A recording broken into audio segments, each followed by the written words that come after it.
Забудьте все, что вы думали о столице Болгарии. Мы ехали сюда на обычные выходные, а оказались в месте, где история буквально лежит под ногами, и ей тысячи лет. Это не просто постсоветский город, это Рим, но без топ-туристов. Это Берлин, но возможно в 3 раза дешевле. И это история о том, как город с древнейшей историей стал одним из самых стильных и недооцененных направлений в Европе. Сейчас мы покажем, почему вы захотите собрать чемоданы и прилететь в Софию.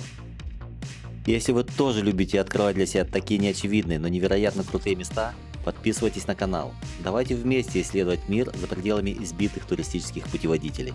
Друзья, привет! Вы на канале Картавый Трип, с вами Наташа. И Сергей. И мы в Софии. София. Правильно говорить София? Да-да, местные, когда слышат, когда говорят София, они местные. Вот, и правильно говорить София. И до этого называлось вообще древнеримское название София Сердика.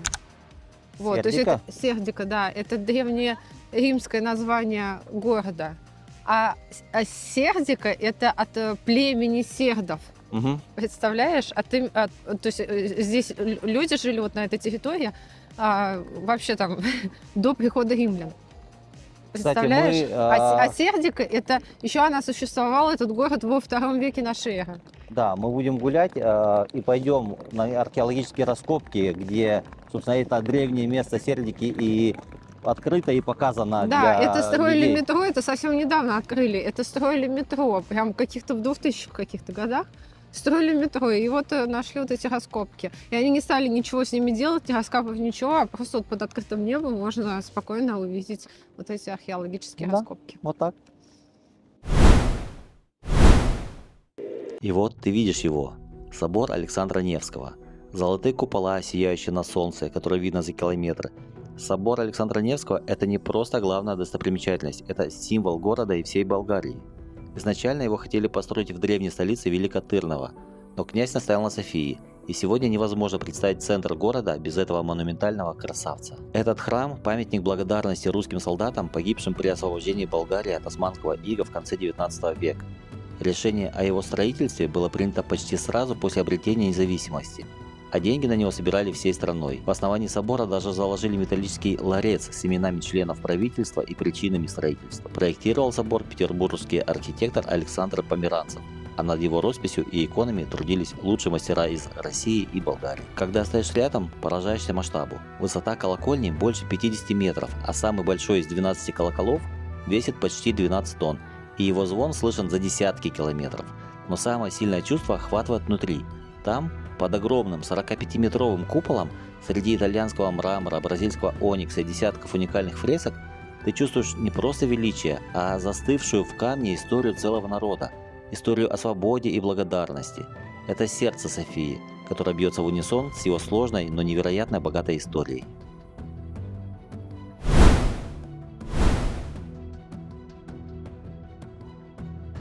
И буквально в 300 метрах от собора Александра Невского, рядом с парламентом, стоит еще одна важная точка. Это памятник царю-освободителю Александру II. Если собор – это символ благодарности, то этот памятник – ее человеческое воплощение. И именно при Александре II Болгария получила свободу после почти 5 веков османского владычества. И что интересно, этот памятник – единственный памятник русскому царю, Да. установленный в европейской столице, Да. на одной из центральных площадей и напротив парламента. Вот этот памятник был возведен на народные деньги. То есть вот прям подписка была, и болгары прям вносили деньги, прям в благодарность русским солдатам и именно Александру II. Прям вот сами. Интересно, как выглядела эта подписка? Типа, как подписка на Spotify сейчас или на Apple Не, TV? ну это прям вот они так вот с душой. А ты думаешь, в чем выгода была России освобождать болгар? Ну, освобождать. У меня сомнения насчет освобождения. Мне кажется, везде свои интересы преследовали. Ну, свои интересы. Вот, во-первых, России нужна была когда Крымская война была проиграна, вот им нужно, они потеряли свои позиции. Им нужно было еще что-то сделать такое, чтобы уже как бы возвыситься. Вот. Ну, там много, конечно, было своих задач, поставленных, чтобы освободить болгар. Во-первых, они хотели, чтобы Болгария стала пророссийской, вот, союзником. Возможно, и в сфере влияния попадет в свои, опять же, Сети. сети. Ну, там много было позиций. А потом османы, наверное, конкуренты же были для России. Вообще, слово «освободить» и «Россия», точнее, в контексте «Россия» и «освободить», вы сами понимаете, не совсем это про освобождение. Точнее, совсем не про освобождение.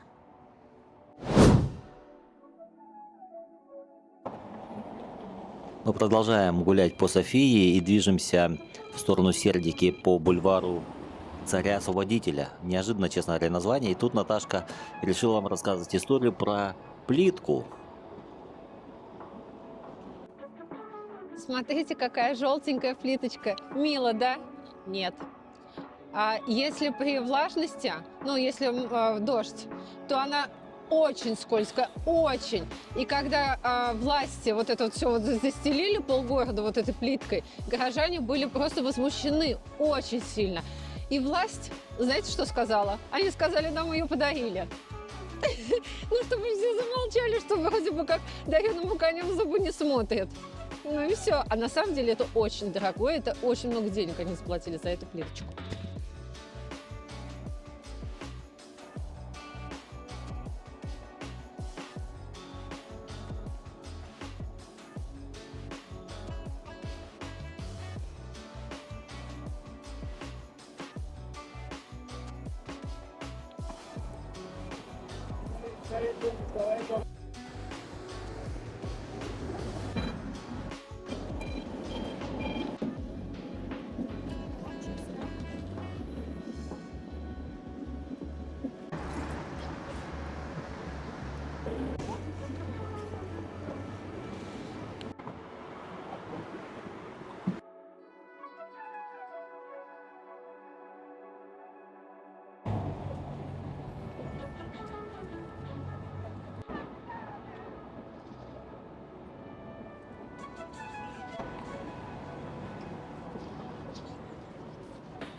Это церковь Николая Чудотворца. Она была построена для русских дипломатов в 1914 году. И она не закрывалась в коммунистические годы. Представляете?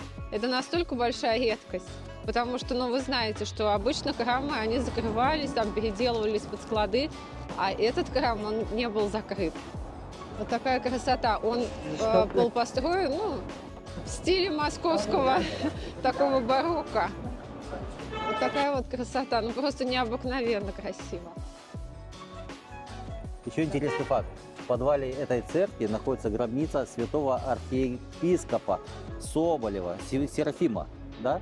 Отца Серафима. И люди пишут записки с просьбами и кладут на его гроб. Представляете? Вообще, говорят, у болгаров особое отношение к этой церкви. Поэтому зайдем внутрь, посмотрим, что же в ней такого таинственного, душевного.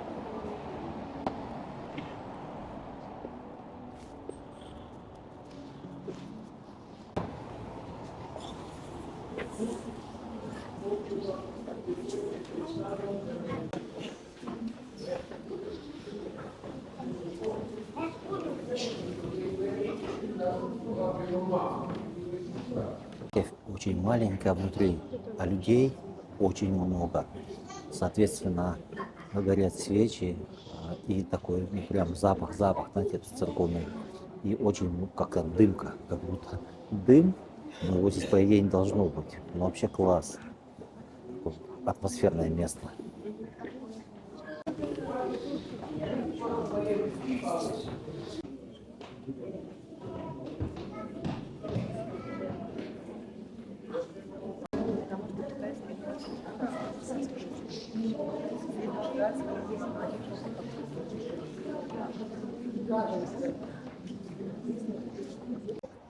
Ребята, сейчас пойдем в то самое место, в подвал храма, где хранятся мощи Серафима. Посмотрим. Посмотрим. Здесь, конечно, людей тоже очень много. Честно говоря, на любителя вот эти вот все места захоронений. Плотность, высокая плотность людей, духота.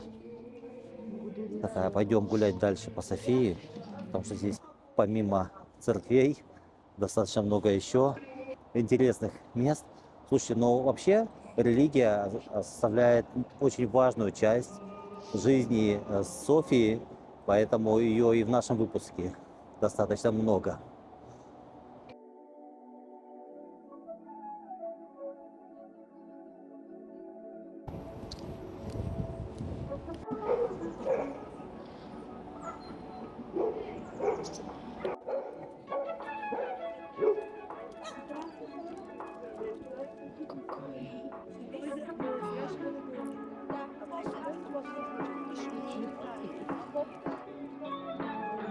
Мне вообще тут очень нравится.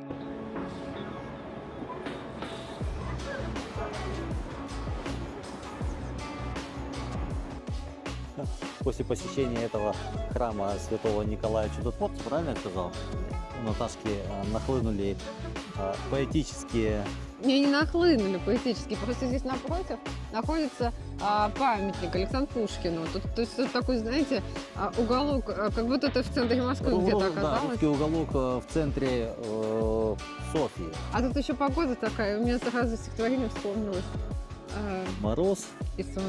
День чудесный. Еще ты дремлешь, друг прелестный. Пора, красавица, проснись. Картавый. Да, друзья, подпишитесь на наш канал, поставьте лайк этому видео. Мы стараемся, чтобы было интересно вам смотреть все города. Ну не все. Каждую неделю мы выпускаем новый выпуск про какой-то интересный город в мире. Поэтому лайк от вас ничего не стоит, а нам приятно. Очень.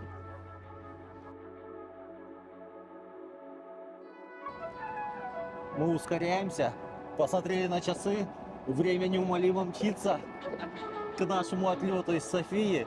А еще смотреть и смотреть, поэтому бежим. Мы хотим найти церковь какой-то 4 века. Да, представляете, 4 век. 4-й. Это, ну, это Вот. вообще... Короче, мы бежим в центр, ну мы так в центре, мы бежим там, где раскопки, и Так. посмотрим, что же раскопали. Ну, который мы вот вам рассказывали, когда в метро. Да. Они рыли Рыли-рыли и нарыли. и нарыли.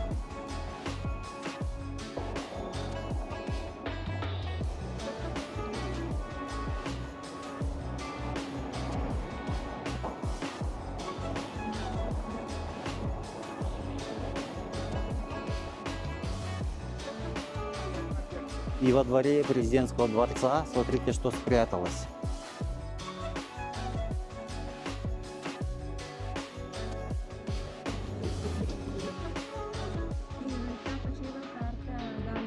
Вот так вот, смотрите, в жилых домах, получается, внутри жилого, ну как жилого, это же президентская Это администрация, да, вот здесь спряталась вот такая красавица. Это 4 век.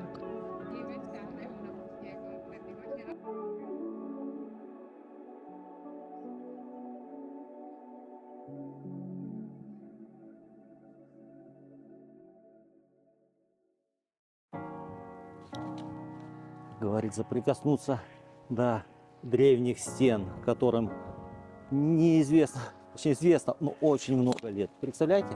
Это 4 века. Это 4 века.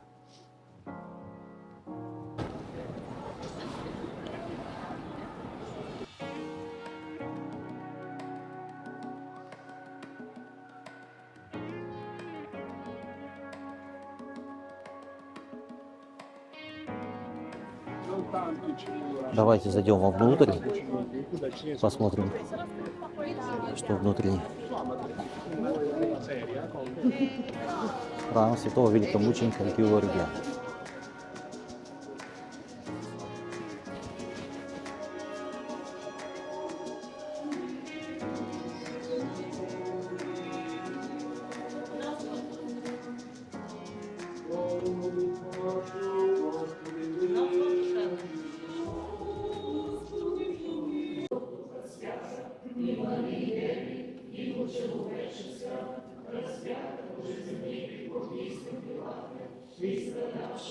На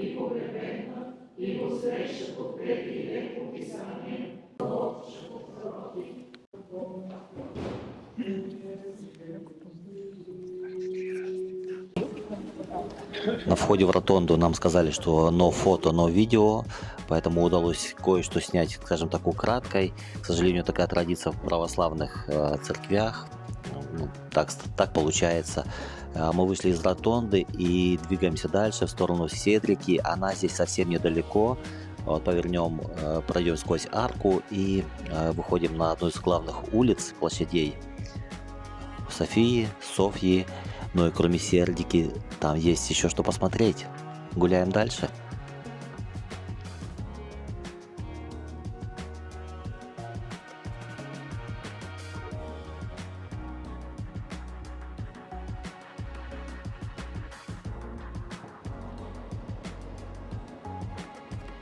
Я подозреваю, что вон там под куполами тоже какие-то Ну, исторические... я тоже тебе, просто ты идешь вперед, я не могу тебя даже Не, ну догнать. я за этими бежал.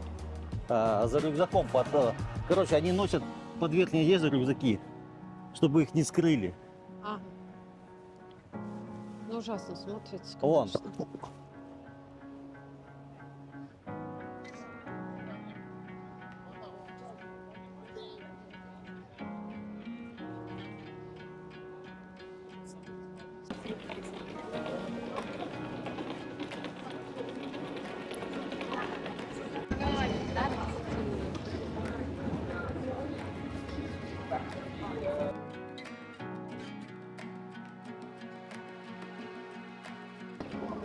Вот Наташа ходит здесь не просто так, потому что это собор Святой Недели.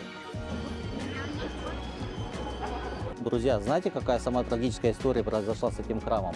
16 апреля 1925 года во время отпевания генерала террористы из коммунистической партии взорвали крышу храма, и она обрушилась, и погибло 235 человек, в том числе вся политическая элита Болгарии того времени. И считается, это на самом деле сейчас самый крупный теракт в истории Болгарии. Поэтому храм с такой трагической историей. Ну, зайдем внутрь, посмотрим, что внутри этого храма.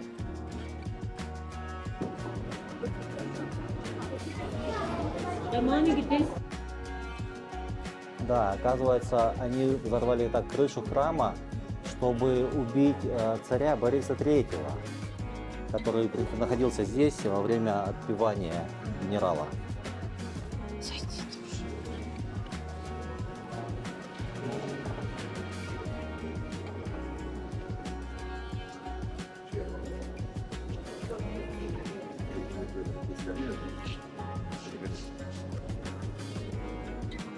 Представляете, вот здесь находились люди и взорвали крышу. И я так понимаю, здесь было очень-очень много людей, потому что 235 погибших, но это, конечно, ужас.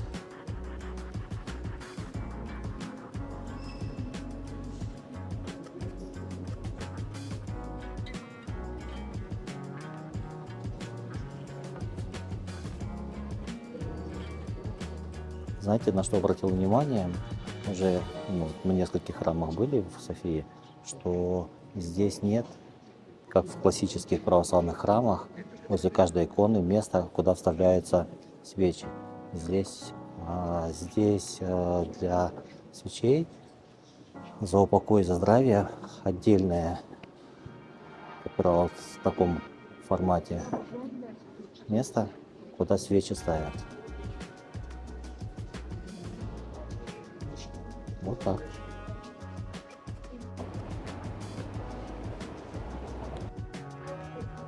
Признание. Вот я здесь могу все прочитать. Ну, то есть я не то, что я все прочитать, все понять, что написано, абсолютно все.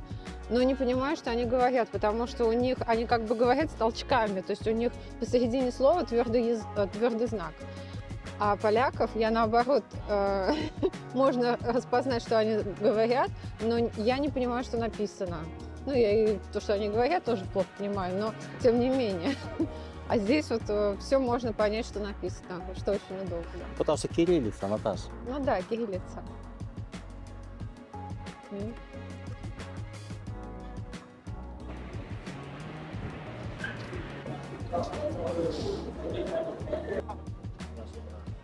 Ярмарки, не ярмарка, базарчик, написано «не снимай».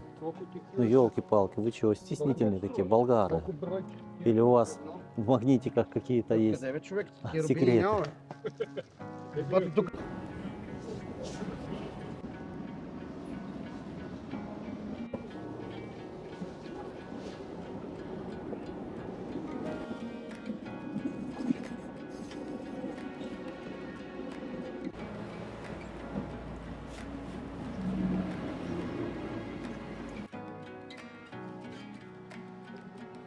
Ну, Я что заметила?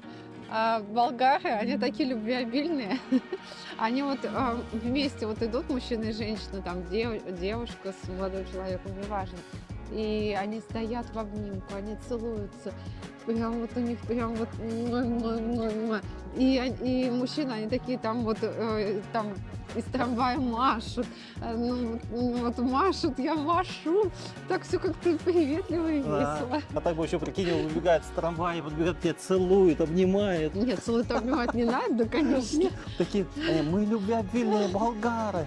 Нет, нет, конечно, не надо меня целовать, обнимать, но очень приятно.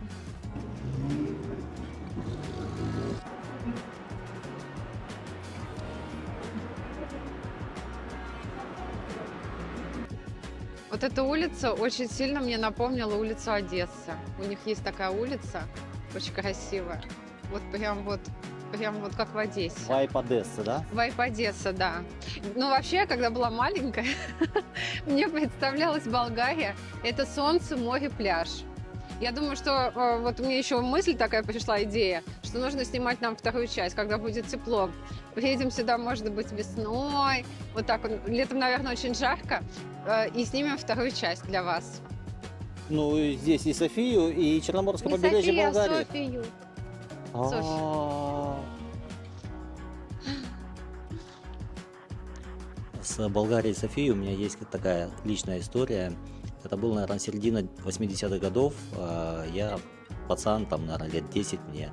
И папа собирается ехать в Болгарию. Это его первая, ну и единственная заграничная поездка, да. То есть на дворе Советский Союз. И Болгария считалась как бы страной, 16-й республикой, да, скажем так, дружественной страной, член СЭФ. И чтобы попасть в Болгарию, мы жили в городе Тарас, Донецкая область, чтобы попасть в Болгарию, люди, в частности мой папа, несколько раз ездил в Донецк, их там инструктировали, как себя вести, как советскому гражданину вести себя за границей. Дали вот такую книжечку, буклетик, ну не буклетик, книжечка, и ответы на частые вопросы. Что отвечать, если вас спросят вот это и вот это. Я сам сидел, читал, и я, честно говоря, был такой в шоке, что это нужно знать, когда ты едешь куда-то. И вот прошло, сколько лет уже прошло с тех времен, и да, я наконец приехал в Болгарию. Я приехал в Софию. Наташа сидит напротив, говорит: Софья. Я приехал в Софью. Да, вот получается так, как получается. Вот такая история про Болгарию и Софию, которая со мной была несколько десятилетий.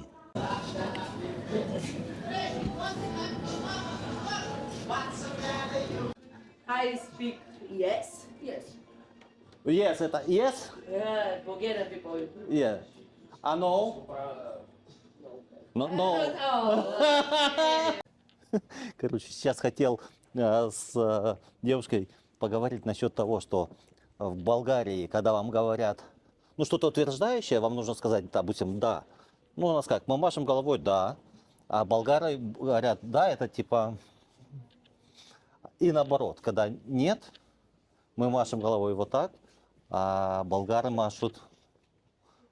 Вроде как бы мы поговорили с ней, она подтвердила эту теорию.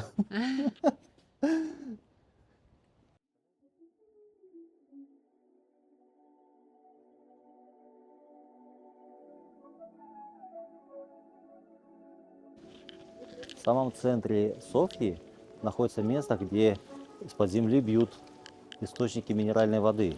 И люди приходят сюда, набирают в бутылки, поменьше, побольше, и уносят. Видите, находище на минеральная вода Софья Центр.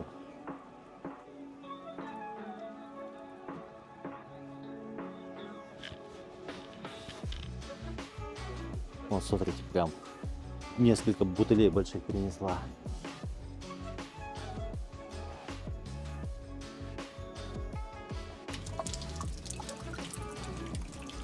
Саша пить нет, не хочет, а я.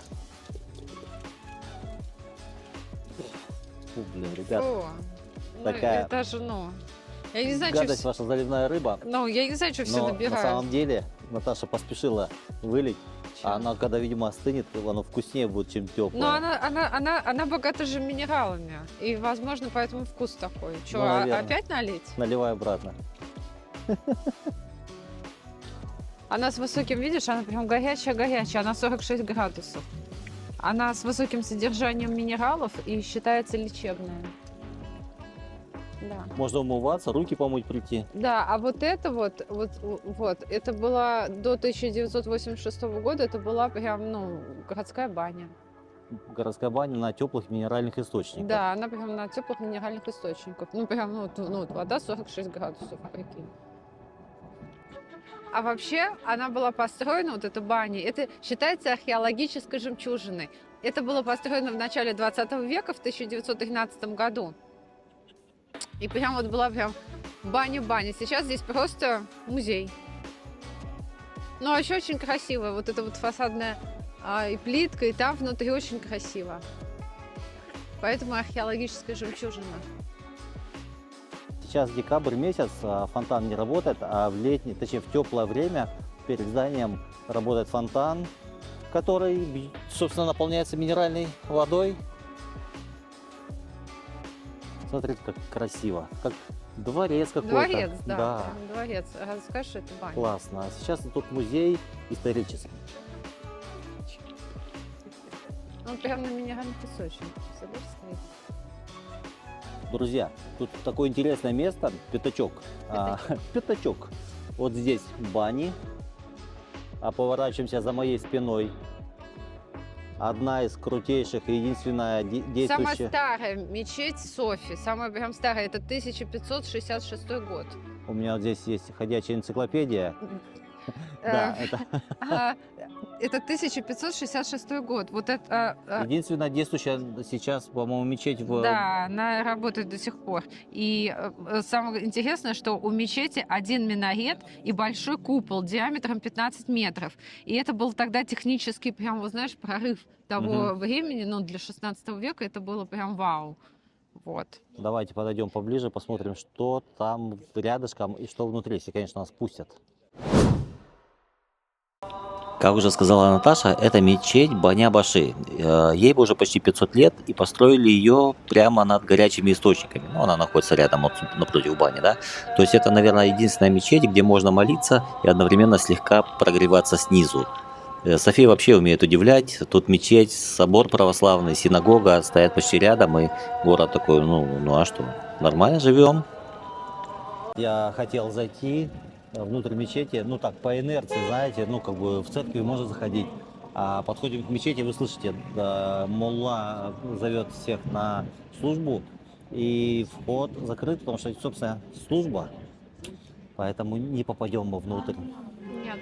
Там аккуратненько снимают обувь, и они проходят, Да. они же без обуви. А рядом с мечетью находится что? Находится центральный рынок Софии. Софии. А за центральным рынком Софии находится что? Находится синагога. Но о ней чуть позже.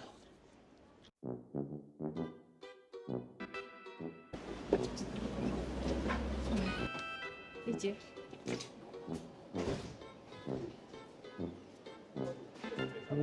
Это уже не совсем рынок. Но это не рынок. Да, это уже не Торговый рынок. центр. Это прям ТЦ, такой красивый, стилистически оформлен. Как будто бы это раньше было центральный Халиль. А сейчас тут Кауфленд. Ну, коль зашли мы в супермаркет, давайте посмотрим, сколько стоят у них здесь товары. С чего начнем? Давайте начнем с молока. Молоко коровье, видите, литр 1,84 евро. Очень идет круто прямо. Евро 48, евро 71 литр молока. Литр 38 евро. Слушай, Наташа, тут очень крутые цены на молоко. Все больше 1 евро. Причем, если посмотреть на статистику по заработным платам в Болгарии, это вторая по бедности страна Евросоюза. То есть, условно говоря, зарплата 1000 евро здесь считается очень хорошей. Не знаю, как люди здесь с такими ценами, может быть, это центр, поэтому и такие цены. Что-то тут все дорого. Все дорого, да. Тут не только молоко.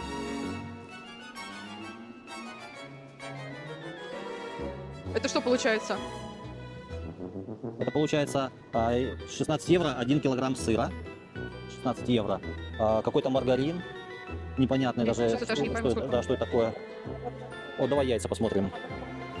Яйца какие-то органические, 3,32 евро. Сколько тут, 6 штучек? Ну, очень дорого. Вот, десяток яиц, 3,47 евро. Что-то до хера. Очень много, да. Может быть, это какой-то VIP-магазин здесь с такими ценами? Вот сыр. Дай мне рюкзак, Сереж. Вот, смотрите, давайте сыр посмотрим сыр еще. обычный, да. 17 евро. 12 Килограмм. евро, это со скидкой за килограмм, 19 евро. Болгарский брей, какой-то кашкавал, 6 евро. Нет, 15 евро килограмм. Ну вот тут написано за килограмм. Вот 10. килограмм 27 евро. Охереть. 27,5. Лурпак, масло, почти 3 евро. С ума сойти. Пакет. Да, президент. 7,9, 31 евро килограмм масло президент. Местное масло болгарское, килограмм 18,40 евро. 18 евро. Ребят, что-то прям какие-то фантастически высокие цены здесь.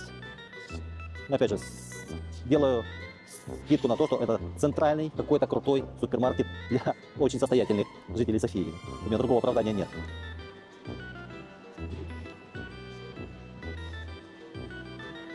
Сосисочки.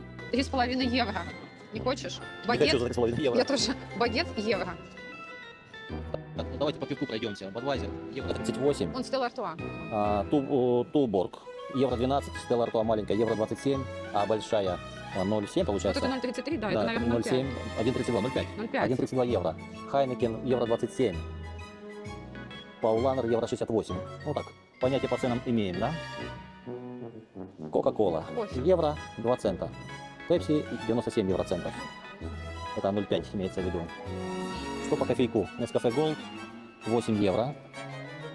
Маленький Nescafe Gold крема, А что, Якобс 7,66 12 евро, почти 13 евро. евро. 12 евро Якобс, почти 13. Все, убегаем. Подсолнечное масло, вон, сними. Самое дешевое подсолнечное масло 3,5 евро. Литр, да, получается? Ну, это самое вот дешевое. Ладно, ребят, выбегаем из магазина, путешествуем по Софии, потому что цены ценами, а красоту Софии никто еще не отменял.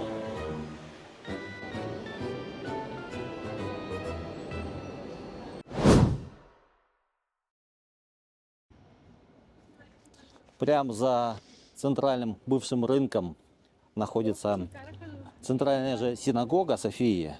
Это одна из самых красивых, наверное, необычных и малоизвестных достопримечательностей Софии. Ну, а потому что малоизвестных спряталась за магазином. Найди, попробуй ее. Друзья, ну, собственно, перед нами эта синагога. Чем примечательна синагога? Она крупнейшая действующая синагога на Балканах и третья по величине в Европе после Будапешта и Амстердама. Была построена в 1909 году в стиле испанско-мавританского модерна. Это не я такой знаток архитектуры, это справочная информация. В свое время в Софии проживало 25 тысяч евреев. И, конечно же, с таким количеством верующих иудеев нужно была соответствующая синагога. Красивая на самом-то деле. Наташ, как здесь синагога? Синагога? Синагога. Синагога. Наташа переваривает, наверное, цены. Ну, не цены, я просто гляжу, что там. Ну, синагога. Синагога. Закалейка такая. Это что интересно, на территории синагоги пускают по очереди. Прям целая колейка. Да, нельзя просто так зайти. Там какие-то документы проверяют. Слушай, а может что-то такое другое? Может быть, сегодня какое-то мероприятие по пригласительным придут? Нет, показывают ID-карты.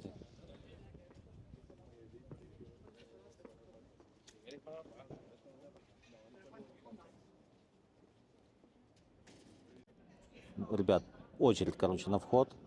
На контроле стоит парень вооруженный, да, у него тут пистолет. А перед ним люди стоят, показывают документы. Еще что-то объясняют. Да, еще что-то объясняют, откуда они.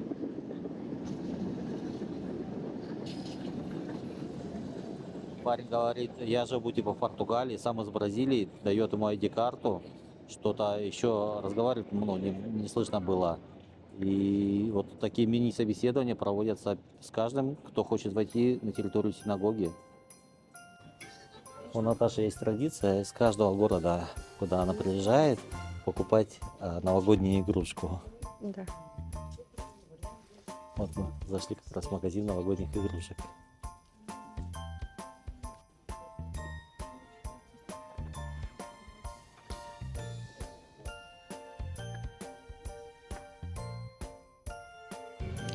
Смотрите, какую я новогоднюю игрушку купила. Какой замечательный Санта. На бочке сидит с вином и еще с бокалом вина. Прям подходит очень под мое настроение. Обед. Под наш обед, да. Обед, Очень ну, сочетается. Классно, да? Покупаю.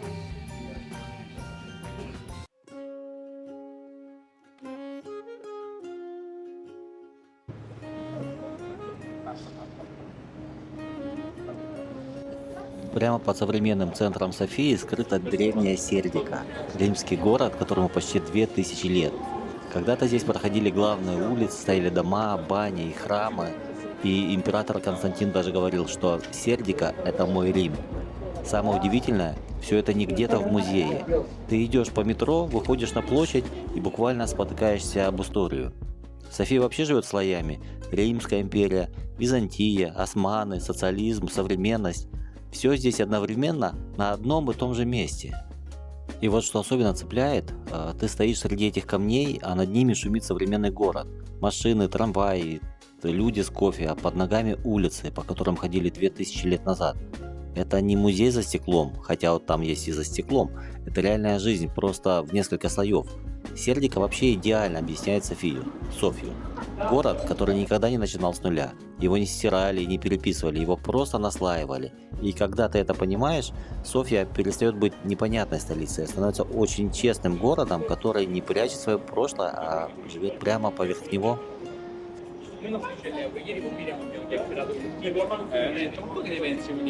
Это вот, смотри, это называется храм в подземелье. То есть, смотри, церковь прям буквально вросла в землю. Многие туристы даже не замечают, то есть проходят мимо этой церкви, потому что расположена ниже уровня улицы. Она вообще построена в XIV веке, кстати, была. То есть это не вот там 6-й, там 4 век. Вот. И она была возведена во времена Второго Болгарского царства. А посвящена, кстати, святой Параскеве, Петке. Эта святая особо почитается на Балканах. Петка по-славянски означает «пятница», день, посвященный святой. И, кстати, знаешь, существует легенда, что отсюда ведутся тайные тоннели до других исторических каких-то зданий Болгарии. Наверное, этот туннель вот за той этой панелью, где написано «Болгарская художественная культура». А кстати, по одной из версий, именно здесь может быть захоронен национальный герой Болгарии Василий Левский. То есть это даже еще не подтверждено, и тайна до сих пор не раскрыта. Вот, на самом деле подземные ходы вон там, за шторой. Видите? Ну да, представляешь? Она Посмотри, она насколько ниже на Да. улицу. Да. Маленькая такая часовенька. Ну да, как часовенька. И никого нет. Никого. Ну, тут все вышли, Наташа. Все, ребята, идем дальше. К раскопкам.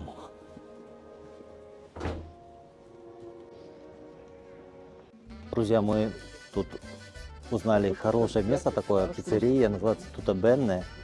Тута Бенне. Адрес я вам напишу в комментариях, точнее в описании к этому выпуску. Очень вкусная пицца. Шикарная. И вино болгарское, и не вино. только. Бобби? Солями, да, нам? Как? С халапеньо. О, это очень острое. Да.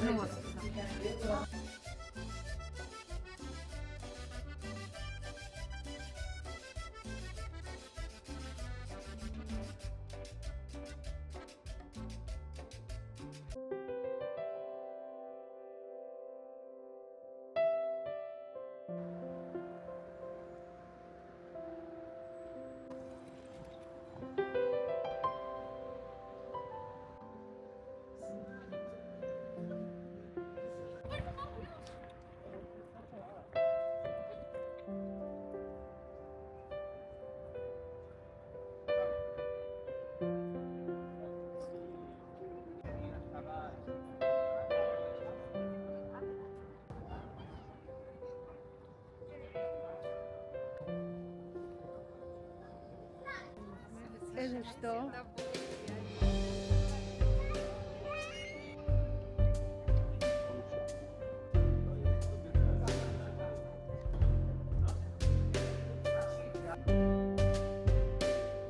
Андрюх.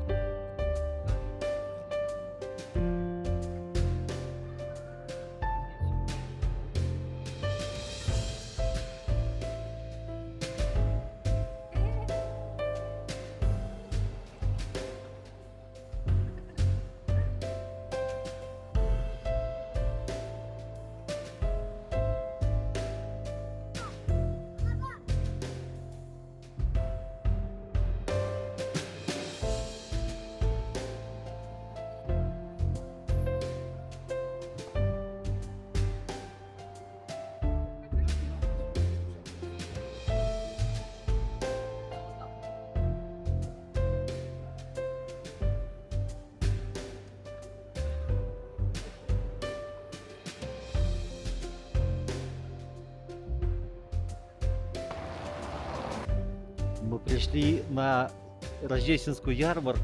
Как пришли? Гуляли и дошли на... Сегодня, да, сегодня Святого Николая праздник.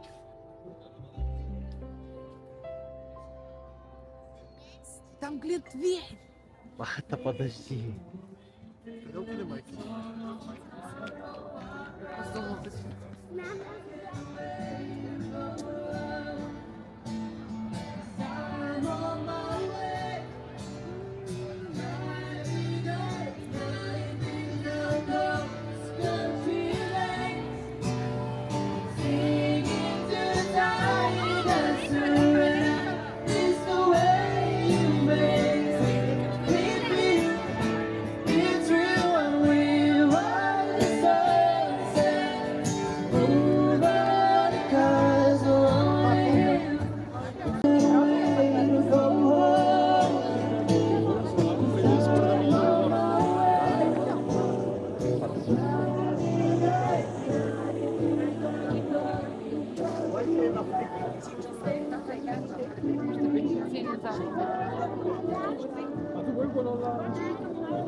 Brate, evo na gore še sem da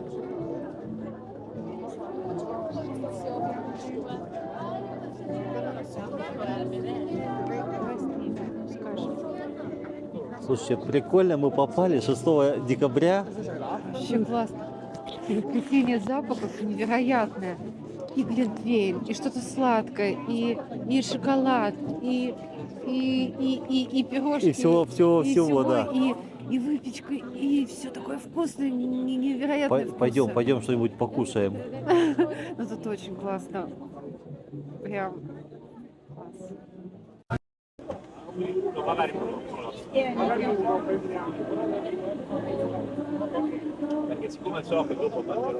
Ребят, видите, все цены указаны в двух валютах, в левах и в евро, потому что с 1 января 2026 года Болгария переходит на евро. И чтобы люди уже привыкали сейчас... София оказалась настоящей шкатулкой с секретом. Город, который обманывает все твои стереотипные ожидания и заставляет хотеть вернуться, чтобы узнать его еще лучше. Мы приехали сюда на один день, а уезжаем с чувством, что только-только приоткрыли дверь в удивительный мир, который прятался у всех на виду. Так что да, кажется, пора собирать чемоданы.